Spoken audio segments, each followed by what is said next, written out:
The honourable member from Fundy Royal. The Justice Minister has spent the last week arguing with Conservatives and telling Canadians that strengthening penalties for auto theft won't work. Now, we all know this Prime Minister has a habit of throwing his Justice Ministers under the bus. And earlier today, the Prime Minister finally admitted that stronger penalties are required to tackle the auto theft crisis that he created. They can't both be right. Will the Minister finally admit that he was wrong and Conservatives were right, and will he commit to repealing Liberal, soft-on-crime policies like house arrest for car thieves? The Honourable Parliamentary Secretary to the Minister of Justice and Attorney General of Canada. Thank you, Mr. Speaker. As we all know, auto theft is a very serious problem in Ontario, Quebec, and across the country. It requires consultation with experts to find a proper solution, not slogans and simple criticism of problems that don't really address the problem.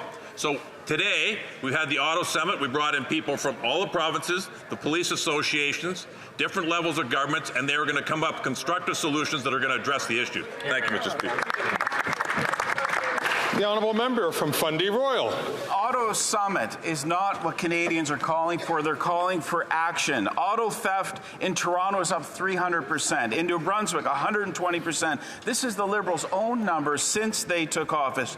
Only Conservatives will do what's necessary to stop the crime with a proven approach of jail, not bail for repeat offenders, ending house arrest for auto theft, and bringing in mandatory penalties for repeat offenders. Mr. Speaker, the numbers are in, the facts don't lie. Why won't this minister stand up and admit that the Liberal soft-on-crime agenda is a failure and it needs to change? The Honourable Parliamentary Secretary to the Minister of Justice and Attorney General of Canada. Thank you, Mr. Speaker. I will agree with them insofar as the facts don't lie. Some people just have a problem interpreting them.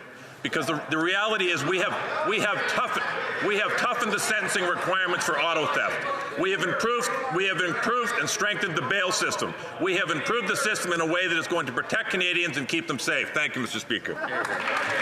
The honourable member from Niagara Falls. Speaker, this government loves photo ops and convening meetings, but they are light on action when it comes to auto theft.